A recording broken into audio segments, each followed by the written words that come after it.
ಯಾದಗಿರಿ ನಗರದ ಜನತೆಗೆ ಶುದ್ಧ ಕುಡಿಯ ನೀರು ಜಿಲ್ಲಾ ಕೇಂದ್ರ ಆಗಿ 15 ವರ್ಷ ಆದ್ರೂ ಇನ್ನೋವರೆಗೆ ಏನದಂದ್ರೆ ಗಟರ್ ನೀರು ಸಪ್ಲೈ ಆಗ್ತಕ್ಕಂಥ ಈ ಯಾದಗಿರಿ ಜಾಕ್ವಾಲಿಂತ ಸರಬರಾಗ್ತಕ್ಕಂಥ ನೀರು ಕುಡಿದು ರೋಗ ಬಂದು ಆಸ್ಪತ್ರೆ ಸೇರ್ತಕ್ಕಂಥ ಪರಿಸ್ಥಿತಿ ನಿರ್ಮಾಣ ಇದೆ.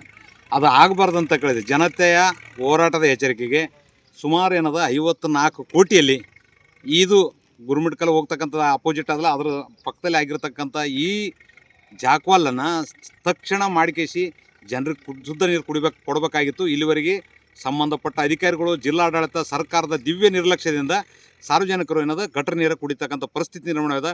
24x7 ಮಾಡಿದ್ರೆ ಅದು ಕೂಡ ಚಾಲುವಿಲ್ಲ.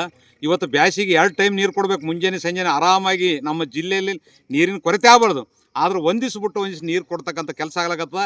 ಇದು ಸಂಪೂರ್ಣ ನಾಚಿಗೇಡಿನ ಸಂಗತಿ. ಇದೇ ನೀರು ಮೋರಿ ನೀರೇ ನೀವು ಅಧಿಕಾರಿಗಳು ಕೊಡ್ರಿ, ಜನಪ್ರತಿನಿಧಿ ಕೊಡ್ರಿ, ನಂದೇನು ತಕರಾರಿಲ್ಲ.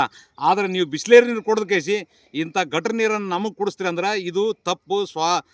ಇದೇನದ ಎಲ್ಲರಿಗೂ ಒಂದೇ ಕಾನೂನು, ಒಂದೇ ಥರ ಇರಬೇಕು ಎಲ್ಲರೂ. ಆದರೆ ನೀವೇನು ಮಾಡ್ತೀರಿ, ಮಲತಾಯಿ ಧೋರಣೆ ಮಾಡ್ತಕ್ಕಂಥದ್ದು ನಿಲ್ಲಿಸ್ಬೇಕಂತಕ್ಕಂಥದ್ದೇ ನನ್ನ ಎಚ್ಚರಿಕೆ.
ಇಲ್ಲಿ ಬರ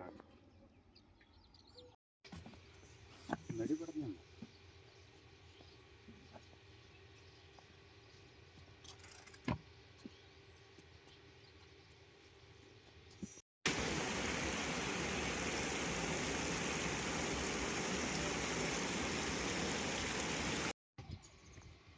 ಬಂದ್ ಮಾಡಿ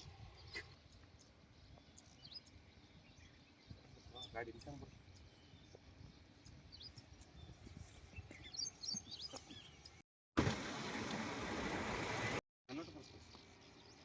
ಈ ನೀರು ಗುಡ್ಬೇಡ ಅಂತಾರೆ ನೀರು.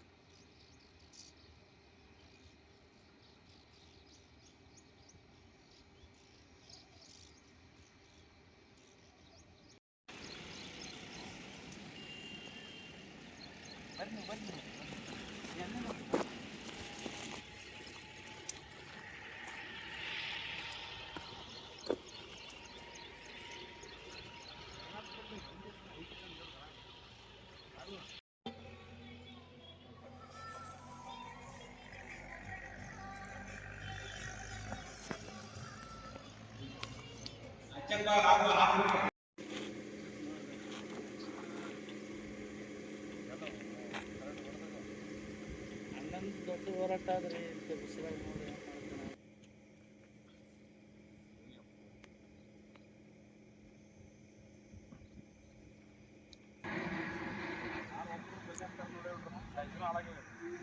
ಇವೆಲ್ಲ ಇದು ಮುರಿದ ಯಾಕೆ ಬಂದು